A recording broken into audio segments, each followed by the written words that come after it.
Bonjour, le sujet du jour est comment savoir si l'on vit au-dessus de ses moyens ou pas. Je suis Sonia, trésorière en banque dans une salle des marchés. Si ce sujet vous intéresse, je vous invite à me suivre.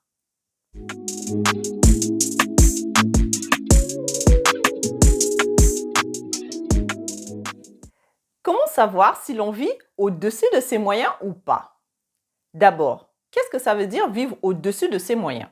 Vivre au-dessus de ses moyens, c'est dépenser régulièrement plus que nos ressources, plus que notre salaire, plus que nos revenus, plus que ce que l'on reçoit. Mais c'est là où se situe l'erreur. Il faut surtout savoir qu'est-ce que l'on met dans les dépenses. Dans les dépenses, qu'est-ce qu'on met? On met nos charges et on met également, c'est là où beaucoup de gens se trompent, on met également l'épargne. D'ailleurs, on va même débuter par là, parce que l'épargne, c'est la toute première dépense de nos revenus que l'on utilise. Et on va directement allouer l'épargne dans un compte d'épargne, quelque part que l'on garde bien au frais, pour plus tard, pour d'autres types de besoins. Donc, la toute première des dépenses que nous avons, c'est l'épargne. Après l'épargne, c'est les besoins indispensables. Et après, nous classons les besoins non indispensables pour se faire plaisir, des petits besoins pour alléger notre quotidien. Il y a 3 cas de figure lorsque l'on vit au-dessus de ses moyens. Pour savoir si l'on vit au-dessus de ses moyens, c'est lorsque l'on dépense plus que ce que l'on gagne. Donc, dans ce cas de figure, on a souvent, généralement, recours au découvert, ou bien on va demander un peu par-ci par-là que les pays voisins nous viennent en aide. L'autre cas de figure, c'est lorsque, dans tout type de charges indispensables et charges non indispensables, on dépense toutes nos ressources. Ce cas de figure aussi, on vit au-dessus de nos moyens. Et troisième cas de figure, lorsque l'on dépense toutes nos ressources et que l'on arrive également à un peu épargner. Mais l'épargne est inférieure à 20% de ce que l'on gagne. Là également, on vit au-dessus de nos ressources. Dans ces 3 cas de figure, lorsqu'il vous arrive un pépin, vous êtes dans de sérieuses difficultés. Ne jamais se retrouver dans ces 3 cas de figure. Vous êtes dans des difficultés. Si vous voulez bien vivre, mais le bien vivre, c'est aussi quoi? Il faut savoir déterminer ce que c'est que bien vivre. Si bien vivre, c'est tout le temps se faire plaisir, c'est faux. Ce n'est pas le bien vivre. Le bien vivre, il faut savoir, il faut apprendre à se restreindre. C'est ça aussi le bien vivre. Parce que bien vivre ne veut pas seulement dire « je fais tout ce que j'ai envie de faire ».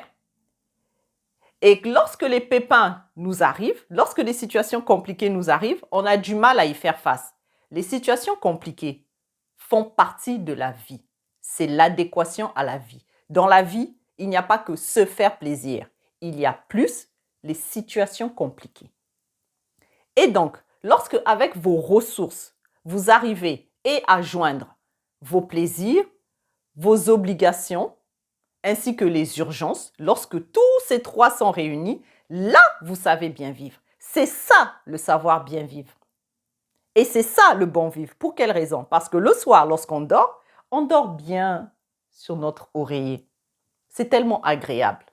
Parce qu'on sait qu'on peut faire face à nombreuses situations qui peuvent se présenter. Donc, il faut savoir vivre, oui, mais vivre tout en mettant un peu de côté. C'est ça, le savoir-vivre, et c'est ça, profiter de la vie. Maintenant, à quel moment on sait bien gérer ses finances?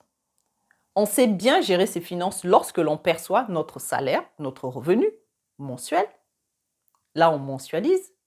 Et que dans ces revenus-là, on arrive à mettre de côté, à allouer à l'épargne à partir de 20%, sinon plus. Parce que c'est mieux de mettre plus que 20% en épargne.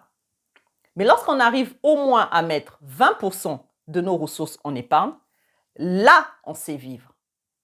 Là, on ne vit pas au-dessus de ses moyens. On sait gérer ses finances. Donc moi, je vous invite à prendre un cahier, à prendre une calculatrice, d'accord? Et à prendre votre petite tête et à faire tout simplement des petits calculs, des ratios, des proportions, pour savoir si vous rentrez dans les clous ou pas, pour savoir et comprendre pour quelles raisons vous n'arrivez pas à passer un autre cap de votre vie.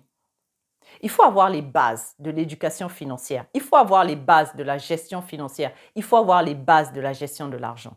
On commence d'abord par savoir gérer. Et après, on peut facilement s'enrichir et bien s'enrichir. Dans la précédente vidéo que je vous mets ici, j'espère qu'elle apparaîtra là, vous pourrez voir les ratios. Quels sont les pourcentages à allouer aux plus grosses charges des ménages? Peu importe combien tu gagnes, peu importe ce que tu gagnes, tu dois te retrouver dans ces ratios. Tu dois tout faire pour te retrouver dans ces ratios. Et ainsi, quand tu es dans ces ratios, lorsque tes ressources augmentent, ton quotidien, ton train de vie change également. Il change en mieux, j'espère pour toi. Et donc, cette méthode nous aide à mieux nous en sortir dans la vie et à savoir à quel moment je peux réaliser tel besoin, telle chose, tel objectif, ou bien je dois patienter. Il faut faire preuve de patience dans la vie. Oui, je sais, c'est difficile. C'est difficile pour quelle raison? Parce que dans nos têtes, on se dit vivre, c'est comme ceci, comme cela. Dès qu'on a des petites cacahuètes, directement, on va les dépenser. On va les dépenser pour réaliser tel projet. Mais on se met en danger. En danger de, dès qu'il y a une situation de la vie qui survient, pouf, pouf, on est en déséquilibre. Mais si, dès le début, on avait appliqué les ratios, peu importe les situations de la vie, sauf bien sûr guerre et patati patata, bon bref, peu importe les grosses situations de la vie, on s'en sort. On s'en sort. Donc, on va d'abord commencer par regarder si l'on vit au-dessus de ses moyens ou pas. Ensuite, on va mettre en place des stratégies pour baisser notre train de vie. Et après, on épargne. Et ensuite, on investit, on crée un autre business, on se forme, on va trouver un deuxième, troisième travail. Mais tout ça, après avoir appris à bien gérer ses finances. C'est la base. Je tiens et j'y insiste. On nous apprend à aller chercher l'argent, mais on ne nous apprend pas à gérer cet argent que l'on a obtenu. Ce qui fait que tout le temps en nous, on a envie, on a ce besoin de continuer à aller chercher l'argent. Alors qu'on ne se rend même pas compte que le petit bout que l'on a, c'est déjà suffisant pour réaliser le petit bout de projet que l'on a. Et donc, je vous ai expliqué les ratios. Et là, je vais vous expliquer comment savoir si l'on vit au-dessus de ses moyens ou pas. Je vous invite donc à partager cette vidéo. Elle peut vraiment aider certaines personnes qui seraient dans le besoin. Si vous avez aimé, je vous attends dans les commentaires. Likez, ça fait toujours plaisir. Aux prochaines vidéos. Au revoir.